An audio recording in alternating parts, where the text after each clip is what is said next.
Continuing in our series of Get to Know a Staff Member, what does a faith formation and congregational life coordinator do? Tune in and find out.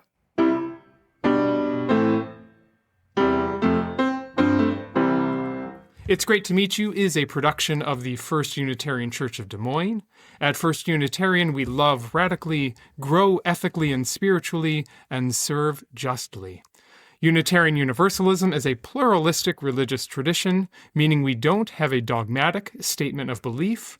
Rather, we covenant with one another to put love at the center of our actions. We recognize the inherent worth and dignity of everyone and our interconnectedness with one another. And so our justice work seeks to affirm that worth for all people. If you think all people should be able to flourish and you believe your spiritual journey is less about dogma and more about how you treat one another in the world, you might be a UU. Let's get to the show. Welcome, everyone, and thank you for joining me on It's Great to Meet You, the show where we meet the good people of Des Moines out there doing the good work. I'm your host, the Reverend Steve Seek, and I serve as the minister at First Unitarian Church of Des Moines. Today we're doing something a little different, a little bit of inside baseball. Now that I've been here 8 months, it occurred to me that a lot of you might not know some of the staff here at First Unitarian who make everything we do out in this world possible. So today let's get to know Faithyna Leonard, the Faith Formation and Congregational Life Coordinator at First Unitarian. Faith, I'd say it's great to meet you, but I feel like we've met a few times. Maybe just a few. Okay. Well, happy to have you on the show. So, Faith, can you tell us a little bit about your work? Now, you wear two hats. Can we take those one at a time? What does coordinating faith formation mean? So the faith formation part of my job is really creating the Sunday morning experience and any other small group ministries that we have, such as Soul Matters or something like our Soul Matters Writers Group. Those are ways that we create spaces where faith development is happening in the room. So that's also like Sunday youth programming and also some of our adult programming. Okay, so this is where I get really inside baseball as a UU minister. So what we would call lifespan faith formation. So usually if people think of faith formation, they might get, oh, you mean religious education, you mean kids. But you're talking about little ones through elders. Yeah, it starts all the way in childcare. So when a baby's first born, all the way up to our adults in our programming. So I cover all of that area. So it's a lot of people to cover and different forms of their faith development journeys. Yeah. Was there a part of your background that drew you to this part of the job? Experience working with kids or elders that kind of pulled you in that direction? Yeah, so I actually went to school originally for education, and specifically in special education. And then I actually ended up switching my major into human services with a focus on DAI, which is diversity, accessibility, and inclusion. And I've always worked in spaces with adults and youth. Growing up in a church setting, I volunteered frequently in our youth programming. So something I've always been drawn to is just working with people in different journeys of their life and getting to know their stories. So then in your work coordinating faith formation, that probably includes everything then from making sure the nursery or childcare is staffed to middle school students and comprehensive sexuality to, as you said, writers groups or small circles to discuss sort of deepening their own journeys. Yeah, so I actually create a lot of like the Sunday room experience with my faith formation teacher, Ann Seek, who also is staffed here at First Unitarian Church of Des Moines. And then I teach an OWL class on Sundays usually, which is our whole lives. It's a sexual-based education system. And then I also will lead like small group ministries. So I lead a Soul Matters group for young emerging adults. I also lead the Soul Matters Writers group, which has a variety of generations in the room. So it can look a variety of different ways. And then supporting our facilitators and our teachers who are in the classroom doing that work. Yeah, that sounds like a full-time job, and it is. But then you also have the other half of your job. Can you tell us a little bit about what Congregational Life Coordinator looks like? Yeah, congregational life is the part where I really get to sit and connect with people, it feels. This is the part of my job where I'm doing a lot of my membership side of my role. So on Sunday morning, that's kind of where it's like showtime to meet new visitors, greet them in the door, connect with people that I might know have been struggling, just to check in. I also do a lot of one-on-one meetings out in the community with individuals who are kind of questioning where they're at in their faith, helping them feel more confident in First Unitarian Church of Des Moines. I also do a lot of community outreach in this role. I go to different college campuses to talk to college students that are looking for faith identities. I also have been doing stuff with Des Moines Chamber of Commerce, going to some of their events, building some of our connections out in the community. So doing a variety of that kind of outreach work as well. Wow, that's pretty extensive. Now, each of these was maybe during the pandemic a half-time job, but now that the congregation's really sort of thriving and growing, you're finding yourself doing both full-time jobs here. Tell me Yeah. about what that's been like. So when I first started in this role, it didn't feel as intense because it was still a lot of like that COVID recovery Yeah. time.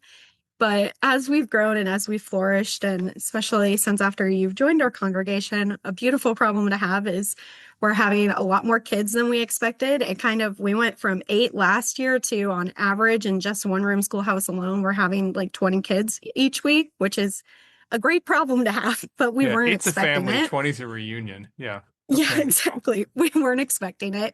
I'm also having a lot more like visitors coming in through the door and just different things that are going out on in like political environment and everything. We're having a lot more people come in who are really looking for community and spaces. Yeah. And our church provides a safe place for a lot of those individuals, but it's helping a lot of people who are feeling pretty activated at this time find community. So it takes a little bit more time, and like I said, it's exciting and it's a good problem to have that we're growing in membership and we're growing in kids, but it's something that doesn't feel as feasible trying to balance these two roles anymore. What is something that people think you do in your job, but it's not your job? I think the biggest one I can think of is people just expect that I know everything that's going on in the building. And I try my best, but I do not know everything. If you ask me a financial question or something about your pledge, I'm going to direct you to our church administrator, Tracy. I don't do the numbers is the joke I always make. So I would say that's probably the biggest one. And then as much as I love to hold that pastoral care space for individuals, we have a great amount of people who are trained to do that in our congregation and our lovely minister to handle that. So if people want somebody who's a little bit more skilled in the pastoral care area, I would direct them to one of those individuals instead of me. Yeah, I'm hearing you say that a lot of your work really has to do with being sort of the point of primary contact with folks, especially people who've kind of come from visitor to friend, maybe into a membership and going, well, you're the person I know. So Mhm. you must know where Tai Chi is meeting, or you must know where I'm at with my pledge. What is something that you do that people don't realize is part of your job? Well, I thought people knew, but then I recently found out people did not know, and that is community outreach. Mm-hmm. A lot of people thought we weren't having anybody do that work, and I guess I wasn't doing enough work of vocalizing that I was, because I do a lot of tabling events, and I do go out in the community quite a bit and connect with different people. Like we have a sexual health fair coming up that we're going to participate in to promote OWL. And I just went to like a Roads to Religion event at Drake and a Faith Finder event at Simpson College. And so I need to do a better job about promoting that I'm going out into the community and building those relationships, because many people in the congregation thought that work wasn't getting done at all. How can this First Unitarian community help you in your work? I think the biggest thing for me is just supporting volunteer opportunities. A lot of the work that I do, I heavily rely on our congregants' willpower to volunteer because it's a lot to hold those two roles on my own. And so I rely on a lot of teams that I've built to help. So, like the Super Greeters team who help with the Sunday morning experience, helping me catch visitors that I might not be able to catch in between all the things that I'm doing on a Sunday morning. Or a membership one-on-one team, they help me in with that internal check-in with our members and how they're doing in our congregation. We also have our faith formation team. They help a lot with planning the youth experience in the classroom, which is super helpful to me. And I also have my adult programming team who helps with the adult spiritual experience. And then I also have Congregational Life Team. They help with a lot of the membership side, congregational wide events. So if we seek out an opportunity where we're asking for volunteers and you have the ability or it's something you would be interested in doing, if you consider, that would be very helpful to me. And now we'll do a speed round of questions just to help the listener get to know you a little bit better, Faith. What's your favorite place to eat in Des Moines? Ooh, that's a great question. I would have to say it's probably Akubano. It's a sushi restaurant that I really enjoy. I haven't heard of this one. Where is it? So this one is down in East Village area. Oh, It's okay. over kind of by where like Zombie Burger and Brenton's Gaming Plaza are. Okay. Where's your favorite place to go outdoors in Des Moines? So mine is probably Gray's Lake. It's really close to the church, but it's also a place that I worked at before I worked here at the church, and I just really love the area. It has a lot of seating areas too that you can use. So I go there a lot to draw and read. Do you have a favorite indoor place to go in Des Moines? Indoor, I would probably have to say I really like the Rook Room. I'm a big board game nerd, and I have friends who are there that own the business, so I like to go there a lot. Do you have a favorite grocery store? So I think my favorite grocery store would probably be Hy-Vee. Moving to Des Moines, it used to be Aldi, but now it's kind of hard to get to one. So I would say probably Hy-Vee. It's what I use the most. Yeah, Aldi is a commitment if you're down in the south side. You're like, I don't know that I need to get 30 minutes out here for groceries.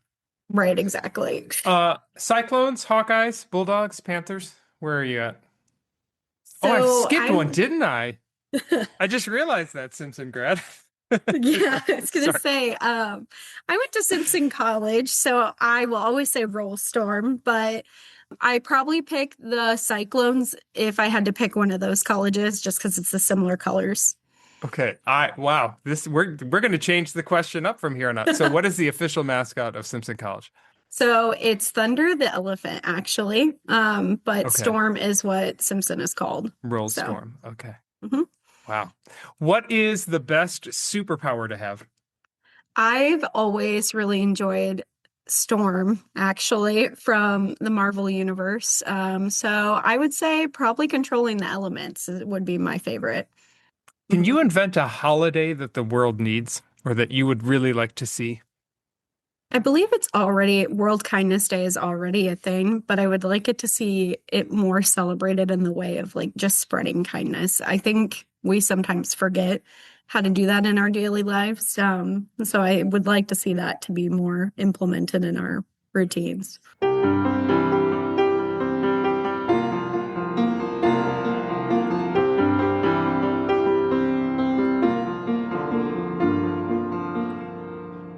Faith, is there anything that you want to promote? Any events or news that is coming up?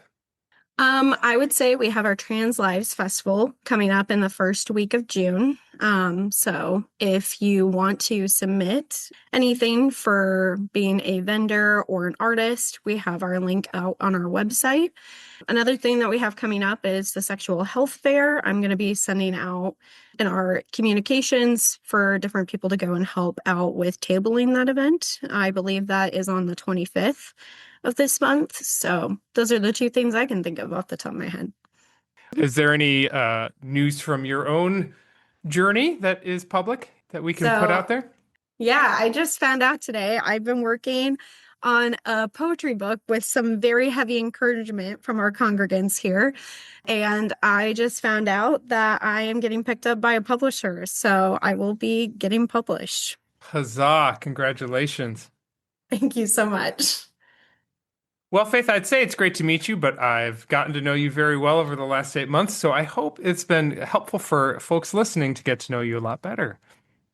Well, thank you for this opportunity, and it was great to talk with you. Thank you so much for joining today. And that does it for us today. Thanks, everyone, for listening. Keep doing the good work, Des Moines.